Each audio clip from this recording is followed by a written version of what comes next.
Nexon நேர்கள் அனைவருக்கும் எனது இனிய வணக்கம். நான் உங்கள் வாழ்க நலமுடன் ஜோதிடர் டிஜே சுந்தரபாண்டி. நேர்களே, தற்போது நம்ம என்ன பார்க்க போறோம்னா, இந்த 2026ஆம் ஆண்டு ஆனி மாதத்தில் உங்களுடைய வாழ்க்கையில் கோச்சார கிரகங்கள் கொடுக்க போகின்ற நன்மைகள் என்ன?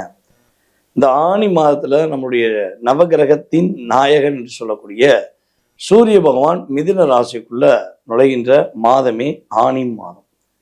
அப்போ இந்த ஆணியில் அவர் உள்ள நுழையும் போது மற்ற கிரகங்களுடைய செயல்பாடுகள் அப்படின்னு பார்க்கும்போது, பொதுவாகவே இந்த ஆணி மாதத்தில் மிகப்பெரிய ஒரு வலிமையான கிரகங்கள் என்று சொல்லக்கூடிய குரு சுக்கிரனுடைய இணைவு தான் ஒரு பெரிய மாற்றம். கிட்டத்தட்ட ஆரம்பத்திலிருந்தே இந்த கிரக இணைவு ஒரு மனிதர்களுடைய பொருளாதார நிலைகளை மாற்றியமைக்கக்கூடிய தன்மையில் உருவாகும் என்பது உண்மை. ஸோ அதே போல் பார்த்திங்கன்னா புதன் பகவான் பார்த்திங்கன்னா ஆனி மாதம் தொடக்கத்தில் அவர் மிதுனத்தில் இருந்தாலும் அடுத்து ஆட்டோமேட்டிக்காக அவர் கடகராசிக்குள்ளேயும் அவருடைய பயணங்கள் போகுது அப்படிங்கிறது உண்மை. ஸோ சுக்கிரனவர் நம்முடைய சிம்ம ராசிக்குள்ளேயும் தன்னுடைய பயணத்தை இந்த மாதத்தில் அவர் பிற்பகுதிக்கு மேலே தொடங்குவார் என்று பார்க்குறோம். ஸோ கேதுவானவர் நம்முடைய சிம்ம ராசியிலே இருக்கார். அதுக்கடுத்து நம்ம நிழல் கிரகமான இன்னொரு கிரகமான ராகு பகவான் நம்முடைய கும்பராசியும், அதே போல் சனி பகவான் மீன ராசியிலும், அதே போல் செவ்வாய் பகவான் பார்த்திங்கன்னா ஆரம்பத்தில் அவர் நம்முடைய மேச ராசியில் தொடக்கத்தை பயணிப்பார்ங்கிறது உறுதி. ஸோ இப்படி கிரக அமைப்புகள் இருக்கும் பட்சத்தில் உங்களுடைய வாழ்க்கையில் இந்த ஆனி மாதத்தில் ஏற்பட போகின்ற நன்மைகள் என்ன?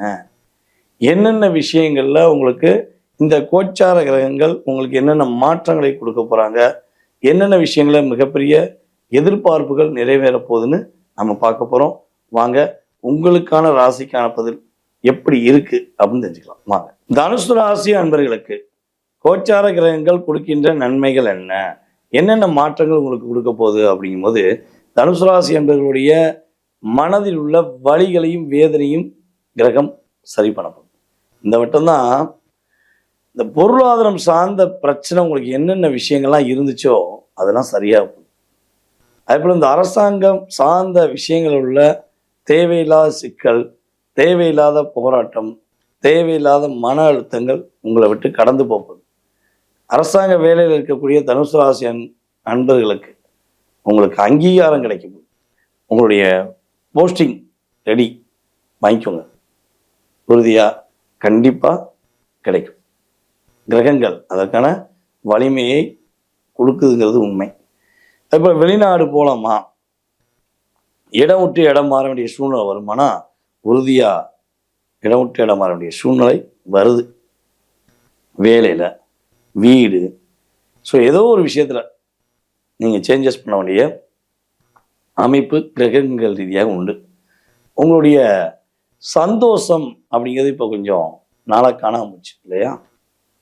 என்னடா பண்ண, இப்படித்தான் பண்ண அப்படின்னு பல விஷயங்களை மனசுக்குள்ளே வச்சுக்கிட்டு சந்தோஷம் இல்லாமல் குழப்பத்திலே இருக்கீங்க. உங்கள் குடும்பத்தில் உள்ள எல்லாரும் சிரித்து பேசுவாங்க, உங்கள் கம்பெனியில் உள்ள எல்லாரும் சிரித்து பேசுவாங்க, ஆனால் நீங்கள் மட்டும் ஏதோ சிந்தனையிலே இருப்பீங்க. உங்களுக்குள்ளேயே ஒரு சிந்தனை இருந்துக்கிட்டே இருக்கும். ஏதோ ஒரு திருப்தி அடையாத ஒரு சூழ்நிலையில் நீங்கள் இருக்கீங்கல்ல, அந்த நிலை மாறப்போகும். உங்கள் மனசு ரிலாக்ஸ் ஆகும். அதாவது பாரமாகவே நீங்கள் இருக்கீங்கள, மனசுக்குள்ள ஒரு பாரமாக இருக்குது சார், என்ன பண்ணே தெரில அப்படின்னு வருத்தப்படுறீங்கன்னா, அந்த மனதில் உள்ள வலி எல்லாமே சரியாகி சூப்பராக வரக்கூடிய வாய்ப்பு கிரகங்கள் உங்களுக்கு வலிமையை கொடுக்குது.